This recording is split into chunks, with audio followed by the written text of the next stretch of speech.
اعوذ باللہ من الشیطان الرجیم بسم اللہ الرحمن الرحیم افحسب الذین کفروا ان يتخذوا عبادی من دونی اولیاء انا اعتدنا جہنم للکافرین نزلا۔ یہ سورۃ الکہف کی آیت نمبر 102 ہے۔ ترجمہ اس کا یہ ہے کہ جن لوگوں نے کفر کیا ہے وہ یہ گمان کر رکھا ہے کہ وہ مجھے چھوڑ کر میرے بندوں کو اپنا دوست بنائیں۔ ہم نے کافرین کے لیے جہنم کو بطور میزبانی کے تیار کر رکھا ہے۔ یہ آیت اس بارے میں ہے کہ بہت سارے کفار اور مشرکین یہ سمجھتے تھے کہ جن معبودوں کی ہم پوجا کر رہے ہیں، ہبل ہیں، لات ہیں، عزیٰ ہیں، تو یہ قیامت کے دن ہمیں عذاب سے بچا لیں گے، اللہ کی پکڑ سے، اس کی گرفت سے ہمیں بچا لیں گے، ہماری سفارش کریں گے اور ہم جنت میں داخل ہو جائیں گے اور اللہ کی پکڑ سے اور اس کی گرفت سے بچ جائیں گے۔ اس بات کو یہاں پر نکارا گیا ہے اور یہ کہا گیا ہے کہ کیا ان لوگوں نے یہ گمان کر رکھا ہے۔ دیکھیے، حسبہ کا لفظ ہے، گمان کر لینا، اپنے آپ سے سوچ لینا، کوئی دلیل نہیں ہے، کوئی بات نہیں ہے، اپنے طور پر یہ سوچ رکھا ہے، اپنے ذہن کے اندر یہ گڑھ رکھا ہے اور یہ تصور ان کے دماغوں میں بیٹھا ہوا ہے، ایسے ہی بیٹھا ہوا ہے بس، کہ جب ہم کل قیامت کے دن مر کے جائیں گے تو یہ ہمارے بزرگ ہماری سفارش کرا لیں گے۔ آج بھی بہت سارے مشرکین کے تو ذہنوں میں ہی ہے، ہمارے بعض مسلمانوں کے ذہنوں میں یہ بات بیٹھی ہوئی ہے کہ ہم خواہ کتنے ہی گناہ کریں، کچھ بھی کریں، بس یہ ہے کہ جیسے ہی ہم مریں گے تو جو ہمارے پیر ہیں، جو ہمارے مرشد ہیں، جو ہمارے پیر ہیں، جن کی ہم نے بیعت کر رکھی ہے، جن کے سلسلے میں ہم داخل ہو گئے ہیں، یہ کل قیامت کے دن ہماری سفارش کر دیں گے اور ہم کو جہنم کے عذاب سے بچا لیں گے۔ ہم نے جو بھی گناہ کر رکھے ہوں، نمازیں چھوڑی ہوں، روزے نہ رکھے ہوں، دوسرے کا حق مارا ہو، گالیاں دی ہوں، جتنے بھی ہم نے گناہ کے کام ہیں وہ سب کر رکھے ہیں، مگر یہ ہمارے پیر صاحب، چونکہ ہم ان کے قبروں پہ جاتے رہے ہیں، ان کو پکارتے رہے ہیں، تو یہ ہم کو بچا لیں گے۔ یہ جو غلط گمان تھا، یہ جو شرک یا خیال ہے، یہ جو شرک ہے، یہی چیز شرک ہے۔ اسی کو قرآن پاک نے ظاہر کیا ہے کہ مشرکین یہ کہتے ہیں کہ ہؤلاء شفعاؤنا عند اللہ ما نعبدهم الا ليقربونا الى اللہ زلفیٰ، کہ یہ جو ہمارے معبود ہیں، یہ جو ہمارے لات ہیں، عزیٰ ہیں، منات ہیں، یہ سب ہم ان کی عبادت اس لیے کرتے ہیں کیونکہ یہ ہمارے سفارشی ہوں گے قیامت کے دن، یہ ہماری سفارش کریں گے اور ہم کو جنت میں داخل کرا دیں گے۔ اسی لیے ہم ان کی مزاروں کے چکر لگاتے ہیں، اسی لیے ان کے آستانوں پہ جاتے ہیں، اسی لیے ہم ان کے لیے جو ہے وہ مٹھائیاں اور نذرانے پیش کرتے ہیں، اور اسی لیے ہم ان پر چادریں چڑھاتے ہیں، اسی لیے ہم ان پر پھول چڑھاتے ہیں، محبت میں، عقیدت میں، اور ان کو سب کو ہماری خبر بھی ہے، اور پھر جب کل قیامت کا دن ہوگا تو یہ ہماری سفارش کریں گے۔ یہ جو عقیدہ ہے، یہی وہ عقیدہ ہے جو شرکی عقیدہ ہے، یہی وہ چیز ہے جس کو اللہ رب العزت نے منع فرمایا ہے۔ بلکہ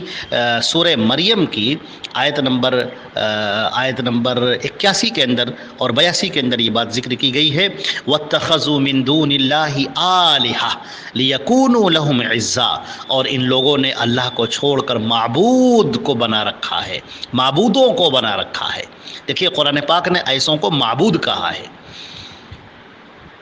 حالانکہ وہ ان کو جو ہے وہ اللہ نہیں سمجھتے تھے، نہ اللہ کے برابر مانتے تھے۔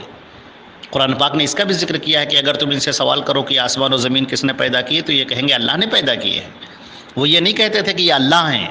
لات، عزیٰ، ہبل کو یہ نہیں کہتے تھے کہ وہ ہمارے اللہ ہیں یا ہمارے رب ہے یا ہمارا کائنات کا چلانے والا ہے، وہ یہ نہیں مانتے تھے۔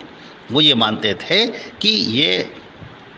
اللہ کے پاس ہمارے سفارشی ہوں گے اور اللہ نے ان کو کچھ اختیارات دے رکھے ہیں، یہ وہ عقیدہ تھا۔ اس کو قرآن پاک نے الہ سے تعبیر کیا ہے اور کہا ہے کہ یہ جو تم نے الہ بنا رکھا ہے تو یہ اللہ کے علاوہ الہ کوئی نہیں ہے، الہ صرف ایک ہے، وہ جس کو مصیبتوں میں پکارا جائے، وہ جس کو پوری کائنات پر اختیار ہے، وہ جو تمہاری پکار سنتا ہے، وہ جو تمہاری مصیبتوں کو دور کرتا ہے، وہ جو تمہاری پریشانیوں کو ختم کر دیتا ہے، وہ جو تمہیں رزق دیتا ہے، وہ جو تمہیں زندگی دیتا ہے، وہ سب، وہ الہ، وہ صرف ایک اللہ ہے اور اس کے علاوہ دوسرا کوئی نہیں ہے۔ قرآن پاک نے یہاں پر کہا سورہ مریم کے آیت نمبر 81 میں کہ وَاتَّخَذُوا مِن دُونِ اللَّهِ آلِهَةً، اللہ کو چھوڑ کر ان لوگوں نے جو معبودان گڑھ رکھے ہیں لِيَكُونُوا لَهُمْ عِزًّا، تاکہ وہ ان کے لیے باعث عزت بن جائیں، وہ ان کو عزت فراہم کر دیں۔ کلا، ہرگز نہیں، سَيَكْفُرُونَ بِعِبَادَتِهِمْ، یہ لوگ تو انکار کر دیں گے ان کی عبادت سے۔ یہ جو پوجا کر رہے ہیں، جو عبادتیں کر رہے ہیں، یہ جو مزاروں پہ جا رہے ہیں، چادر چڑھا رہے ہیں، پکار رہے ہیں، نذرانے پیش کر رہے ہیں، طواف کر رہے ہیں، غسل شریف دے رہے ہیں، تو یہ سب ان کا انکار کریں گے۔ وَيَكُونُونَ عَلَيْهِمْ ضِدًّا، اور وہ ان کے الٹے کھڑے ہو جائیں گے، ان کے خلاف کھڑے ہو جائیں گے۔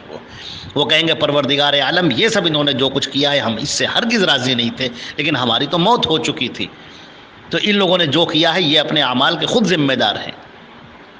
اے پروردگار عالم تو ان کو سزا دے، انہوں نے یہ شرک کیا ہے، یہ گناہ کا کام کیا ہے۔ تو یاد رکھنا چاہیے کہ ہمارے لیے ہمارے نبی کی زندگی بہترین اسوہ ہے۔ اللہ کے رسول صلی اللہ علیہ وسلم نے ہمیں جیسے سکھایا ہے ویسے ہم کریں، اور یاد رکھیں کہ عقیدت اور محبت میں غلو یہ شیطان کا راستہ ہے، شیطان ذہنوں کے اندر ڈالتا ہے۔ آدمی کہتا ہے کہ یہ تو اللہ والے تھے، ہم ان سے محبت کرتے ہیں، اس میں حرجہ کیا ہے؟ اللہ والوں سے محبت کرنے میں کوئی حرجہ نہیں ہے، اللہ والوں سے تو محبت کرنی ہی چاہیے، اللہ والوں سے محبت کرنی چاہیے، اللہ کے ولیوں کا احترام کرنا چاہیے، ان سے محبت کرنی چاہیے، لیکن مسئلہ یہ ہے کہ عمل آپ وہ کریں جو مشرکین مکہ اپنے بتوں کے ساتھ میں کرتے تھے، وہ عمل شرکیہ ہوگا اور یہ جہنم میں جانے کا باعث ہوگا۔ جیسے وہ اپنے معبودوں کو پکارتے تھے، حبل کو، لات کو، عزا کو پکارتے تھے، آپ بھی پکارنا شروع کریں۔ وہ ان کو جو ہے ان کے لیے نذرانے پیش کرتے تھے، آپ بھی نذرانے پیش کرنا شروع کریں۔ وہ ان کو سجاتے تھے، سنوارتے تھے، دھلاتے تھے، ان کو نہلاتے تھے اور ان کا طواف کرتے تھے، اور یہ سارے کام آپ اپنے مزاروں پہ کرنے شروع کریں، تو ظاہر سی بات ہے کہ یہ کیا ہے؟ یہ شرک ہے۔ ان کا عقیدہ تھا کہ ان کو اللہ نے اختیارات دے رکھے ہیں، آپ کا عقیدہ ہے کہ اللہ نے ان کو اختیارات دے رکھے ہیں۔ ان کا عقیدہ تھا کہ ہم ان معبودوں کی جب عبادت کرتے ہیں، پکارتے ہیں تو یہ سنتے ہیں، اور یہاں بھی یہ عقیدہ یہ ہے کہ جب ہم اپنے ان مزاروں پہ جاتے ہیں، آواز دیتے ہیں تو یہ سنتے ہیں، یہ دیکھتے ہیں، یہ ہمارے حال سے واقف ہوتے ہیں۔ قرآن پاک نے کہا ہے کہ ہرگز نہیں، اموات غیر احیاء، یہ سب مر چکے ہیں، زندہ نہیں ہیں۔ یہ تمہاری سمجھ کا پھیر ہے، تم نے جو اپنے ذہن میں بنا رکھا ہے کہ ہم ان کو ابھی یہاں پر آواز دیں گے اور یہ سنیں گے، یہ مر چکے ہیں، یہ زندہ نہیں ہیں۔ اب یہ اس دنیا سے منتقل ہو چکے ہیں عالم برزخ کی طرف، اور ان کی زندگی برزخی زندگی ہے، اور وہاں جو برزخی زندگی ہے وہاں پر ان کا معاملہ الگ ہے۔ وہاں پر جو زندہ ہیں انبیاء کرام، الانبیاء احیاء فی قبورہم، انبیاء اپنی برزخی زندگی کے لحاظ سے وہاں پر زندہ ہیں، وہاں پر ان کی نمازیں ہیں، وہاں پر وہ اپنی عبادت کرتے ہیں۔ جو شہید ہیں وہ وہاں پر چلتے پھرتے ہیں، اڑتے پھرتے ہیں، اللہ کے عرش کے پاس بھی جاتے ہیں، وہ ان کی دوسری دنیا ہے۔ تم ان کو یہاں سے پکارو گے تو یہ پکار نہیں سنیں گے، اور اگر اللہ تعالیٰ ان کو سنا بھی دے تو یہ کچھ کر نہیں سکتے ہیں۔ لہٰذا اللہ کو چھوڑ کر تم ان دوسروں کو جو پکارتے ہو، یہی تو شرک ہے، اور یہی تو بات محمد رسول اللہ صلی اللہ علیہ وسلم ان کو سمجھاتے تھے کفار مکہ کی، اور ان کی سمجھ میں نہیں آتا تھا، اور اللہ نے فرمایا کہ پھر یہ مشرک ہیں اور یہ پھر جہنم میں جانے والے ہیں، کیونکہ یہ اللہ کے علاوہ کسی دوسرے کو اپنا الہ بنائے ہوئے ہیں۔ یہاں پر فرمایا کہ مجھے چھوڑ کر، اللہ کو چھوڑ کر، من دونی، مجھے چھوڑ کر، یعنی سب کچھ کرنے والا تو میں ہوں، زندگی دینے والا، موت دینے والا، دنیا چلانے والا، کارخانہ ہستی کو چلانے والا، اور سب کے لیے سب کچھ انتظام کرنے والا، سب کچھ تو میں ہوں، ہر ایک پر میں قادر ہوں، ہر ایک کو میں سننے والا ہوں، ہر ایک کی مصیبتوں سے میں واقف ہوں، جو مجھے پکارتا ہے میں اس کے پکار کو سنتا ہوں، میں اس کے شہرک سے زیادہ قریب ہوں، اور جو بھی مجھے آواز دے وہ دن میں دے یا رات میں دے، اکیلے میں دے یا مجمع میں دے، میں اس کے پکار کو سنتا ہوں۔ بیک وقت اگر لاکھوں لوگ پکاریں تو میں لاکھوں لوگوں کی پکار کو فردن فردن سنتا ہوں، اور ہر ایک کی مصیبت کو میں دور کرتا ہوں۔ لہٰذا مجھے چھوڑ کر دوسروں سے امیدیں رکھنا اور ان کو پکارنا اور ان کو سفارشی بنانا اور ان کو یہ سمجھنا کہ یہ بھی کارخانہ ہستی میں داخل ہیں اور ان کو بھی قدرت حاصل ہے اور ان کو بھی اختیار حاصل ہے اور یہ بھی کرتے ہیں اور ہم نے ان کو طاقت دے رکھی ہے، یہ سب بلا دلیل باتیں، ایسا کچھ نہیں ہے۔ سارا الا لہ الخلق والامر، سن لو اسی کا کام ہے اس دنیا کو پیدا کرنا،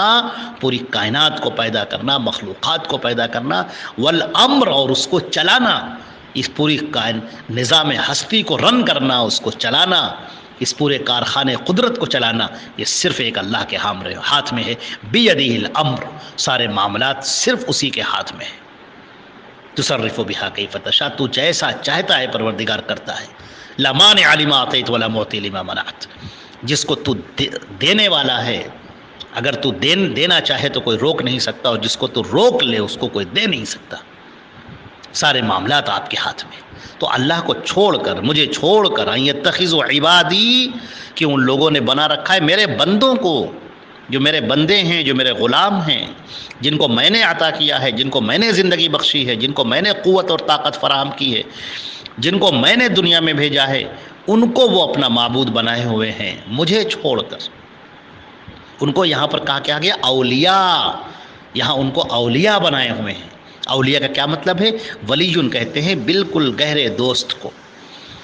دلوں کے اندر جو بسا ہوا ہو۔ قرآن پاک میں ایک جگہ پر فرمایا گیا والذین آمنوا اشد حبا للہ ومن الناس من يتخذ من دون اللہ اندادا یحبونہم کحب اللہ، یہ لوگوں میں سے کچھ ایسے لوگ ہیں جو لوگوں ہی میں سے انہوں نے چن لیا ہے اور ان سے ایسی محبت کرتے ہیں جیسے اللہ سے محبت کرنی چاہیے، اور جو ایمان والے ہیں وہ اللہ سے سب سے زیادہ محبت کرتے ہیں۔ تو اس دل کے اندر جو بسا ہو وہ اللہ کی ذات بسی ہونی چاہیے۔ سب سے بڑھ کر جو محبت کا حقدار ہے وہ صرف اللہ ہے، لہذا اسی کو پکارا جائے، اسی سے مانگا جائے، اسی کے سامنے تڑپا جائے اور اسی کو پکارا جائے اور اسی کے لیے اپنے آپ کو اسی کے حوالے کر دیا جائے۔ وہی ذات ہے جو سب پر بلند ہے اور سب پر قاہر ہے، سب پر قادر ہے، اور باقی سب اس کی مخلوق ہیں۔ وہ جب دیتا ہے تو سب پاتے ہیں، سب محتاج ہیں، اور وہ اللہ، وہ کسی کا محتاج نہیں۔ اللہ نے فرمایا کہ جو ایسا کرنے والے ہیں انا اعتدنا جہنم للکافرین نزلا، ایسے کفار کے لیے جہنم کو ہم نے میزبانی کے لیے تیار کر رکھا ہے۔ ہم تیار ہیں کہ یہ آئیں اور ان کے لیے پھر ہم ان کی خوب مہمان نوازی کریں۔ یہاں پر مہمان نوازی بطور طنز کے استعمال کیا گیا ہے کہ آؤ ہم تمہاری دیکھو کیا تمہاری ہم مہمانداری کرتے ہیں، ہماری خلاف ہو کر آئے ہو، بغاوت کر کے آئے ہو، ہماری عبادت کے علاوہ دوسرے کی عبادت کر کے آئے ہو، شرک کر کے آئے ہو، کفر کر کے آئے ہو، آؤ ہم تمہیں بتاتے ہیں کہ مہمانی کیسے کی جاتی ہے۔ جہنم کو ہم نے تیار کر رکھا ہے تمہارے لیے۔